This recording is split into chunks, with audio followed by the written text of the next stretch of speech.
Ова се попладневните вести на Слободен печат. Еве што е ново кај нас и во светот.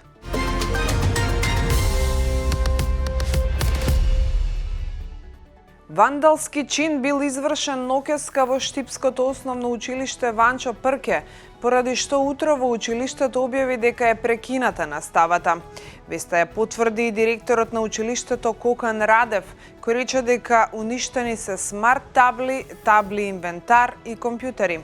Вандалот со спреј и остар предмет ги правел штетите низ училиштето, а на зидовите со спреј испишал и недолични пораки.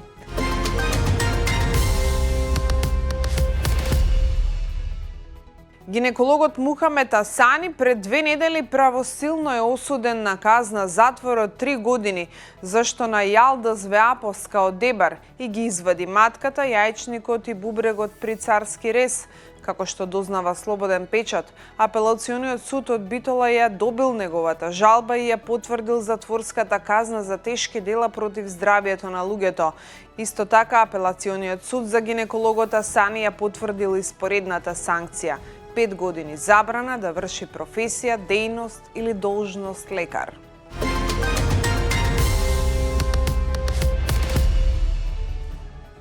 Неколку жени кои се на породилно отсуство во редакцијата на Слободен печат се жалат дека исплатите од породилното доцнат. Денес сме 29 април, а многу мајки се уште немаме исплата и одговор дали до крајот на овој месец ќе имаме, затоа што уште утре е работен ден. Секој месец буквално исто. Звониме во ФЗОМ, од таму најверојатно сакајки да не откачат ни даваат само лажна надеж, вели една мајка во допис до Слободен печат. Од Фондот за здравство пак се категорични дека исплатите се одвиваат тековно и се прават големи напори да нема застој. Само во текот на април фондот реализирал исплати во вкупен износ од над 511 милиони динари по овој основ, велат од таму.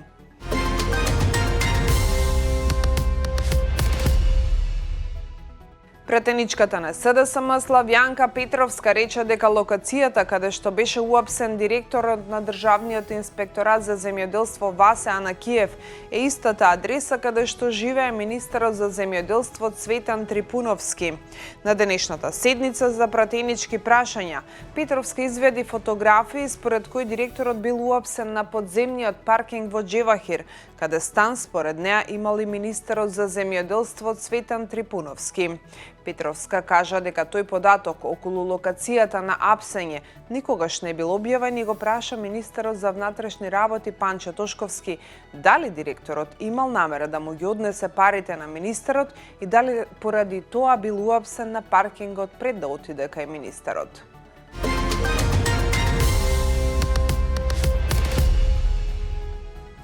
Државната комисија за спречување на корупција ДКСК во согласност со законските обврски и принципите на транспарентност и отчетност во јавниот сектор го објави каталогот на подароци за избрани и именувани лица за 2025 година. Во делот на поднесоци за подароци од јавни лица има вкупно 55 ставки. Најмногу подароци пријавиле главниот државен ревизор Максим Ацевски и председателот на Собранието Африм Гаши.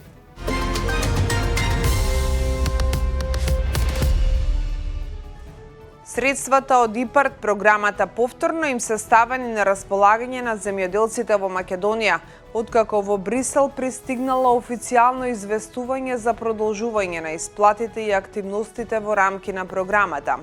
Министерот за земјоделство, шумарство и водостопанство Цветан Трипуновски изјави дека процесот се нормализира и дека земјоделците не треба да бидат загрижени.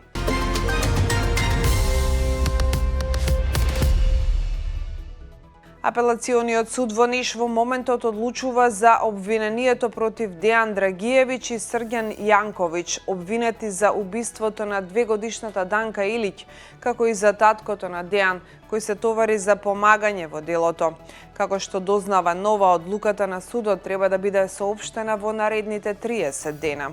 И покрај подигнатото обвинение се уште нема одговор на најважното прашање каде е телото на Данка Илиќ. Девојчето исчезна на 26 март во 2024 година во Банско поле, откако незината мајка накратко ја изгубила од вид.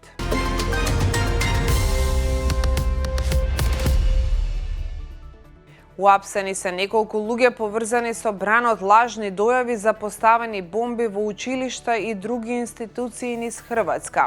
Според неофицијални информации, во Загреб е уапсен малолетник под сомнение дека испратил серија електронски пораки со заканувачка содржина до неколку загребски училишта.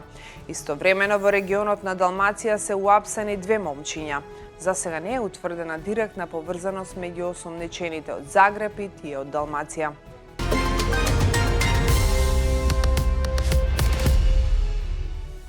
Грчките власти потпишаа нова регулатива со која се зајакнува заштитата на крајбрежните области со висока еколошка вредност, познати како недопирливи плажи.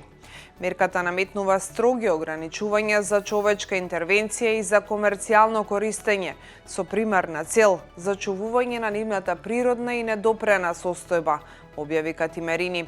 Со оваа измена на претходната заедничка министерска одлука, на списокот се додадени уште 13 нови локации, со што вкупниот број на заштитени недопирливи плажи се зголеми од 238 на 251.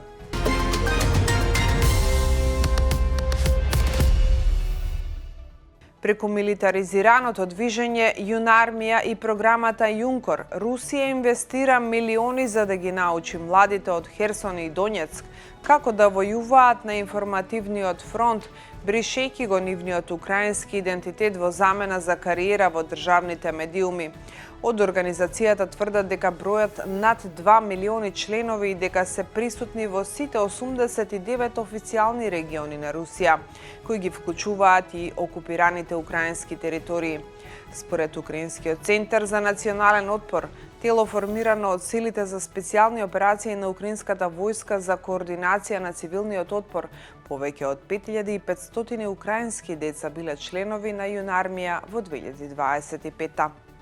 Ова беше се во денешното издание на попладневните вести на Слободен печат. Останете информирани со нашиот портал. Имајте убав празник и убав продолжен викенд. Се гледаме во понеделник. Пријатно.